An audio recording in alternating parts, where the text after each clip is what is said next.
Oh my goodness, picture this, you've just etched your name into history. The first Filipino woman ever to break into the WTA top 40. The entire Philippines is celebrating, your phone won't stop buzzing. Social media is completely exploding, you feel unbeatable, and then just 24 hours later you walk onto a tennis court in Doha and get completely shut down in straight sets. That was Eala's week. And honestly, this story has it all. Sky-high triumphs, a harsh wake-up call, and the true reality of competing at the very top of professional tennis. Let me walk you through exactly what went down because this ride is crazy. On February 9, 2026, Eala climbed to world number 40, the highest ranking any Filipino player has ever achieved in the history of professional tennis. World number 40, not top 50, not top 45, top 40. This wasn't just another milestone. This was a barrier-breaking moment for an entire country.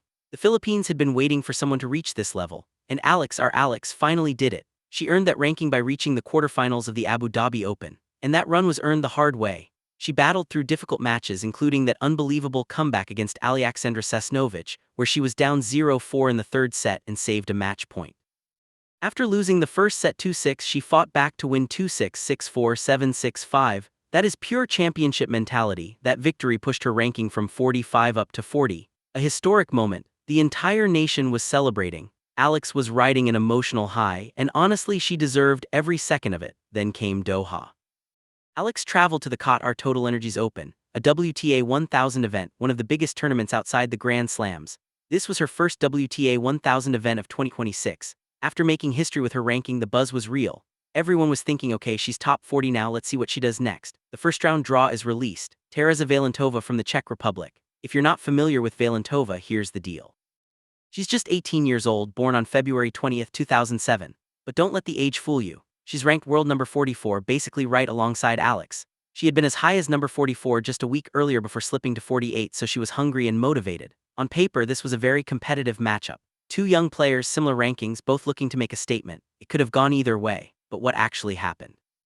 Valentova wins 7-6, 6-1 in straight sets. Here, where things unraveled, from the opening games you could sense something wasn't right. Alex wasn't moving the way she did in Abu Dhabi. The sharpness was missing, the energy felt different. Meanwhile, Valentova came out swinging. Big serves, clean winners, playing with complete confidence, and why wouldn't she? She had nothing to lose. Alex was the one who had just made history. Alex was the one carrying all the pressure. The first set was tight. Both players were grinding for every point, no one could pull away, the tension was high, the level was competitive. Eventually it went to a tiebreak, and tiebreaks are where champions are defined. At that stage it's all mental. Who wants it more, who stays composed, who delivers when it matters most? The tiebreak seesawed back and forth. Alex was right there, she had her chances, but Valentova never flinched. She kept serving strong, kept forcing Alex to hit one extra ball, and eventually closed it out 8-6.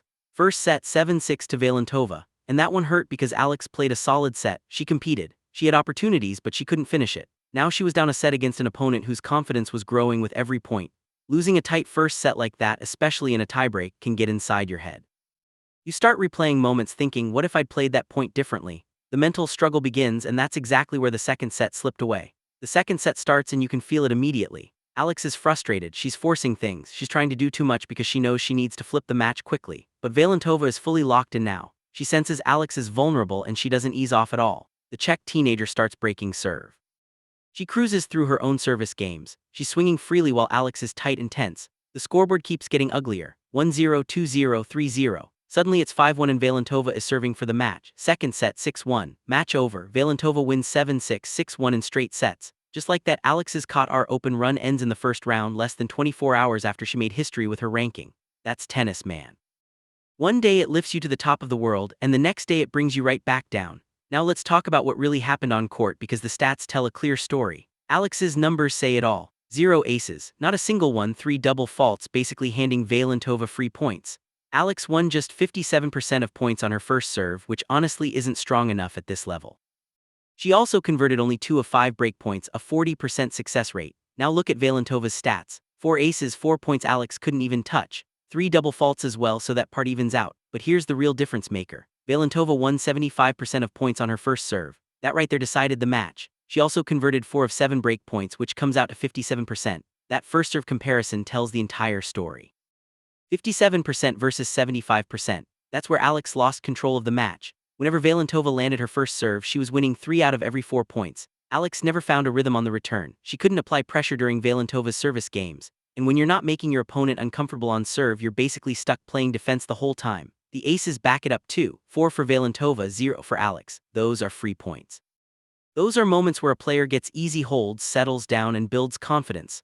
Alex didn't get any of that. Then there's the break point conversion. Valentová capitalized on 4 of 7 chances. Alex managed only 2 of 5. In a match where the opening set ends in a tiebreak, that difference is massive. When opportunities come against a player serving that well, you have to take them. Alex didn't, and it ended up costing her. Now, before anyone starts overreacting, let's talk about the bigger picture, because this loss didn't happen in isolation. Alex has been on a serious grind since the Australian Open. She went out in the first round there, which was disappointing. Then she bounced back with a quarterfinal run at the Philippine Women's Open. After that came another quarterfinal in Abu Dhabi, including that emotionally draining 3-hour battle against Sasnovich. That's a ton of tennis in a short span of time. A lot of matches, constant travel, and non-stop emotional swings. And here's what most people overlook. Professional tennis isn't only physically exhausting, it's mentally brutal. Every match carries pressure, every single point matters. You're always on the move, dealing with different time zones, different courts, different conditions. By the time Alex arrived in Doha, she had been pushing hard for weeks. She had just played one of the most emotionally intense matches of her career.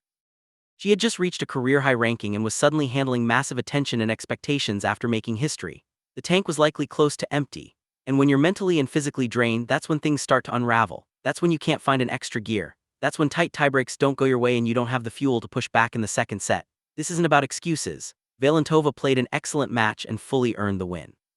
But realistically, Alex probably needed recovery time, not another tournament. And let's give credit where it's due and talk about Teresa Valentová for a moment, because she showed out.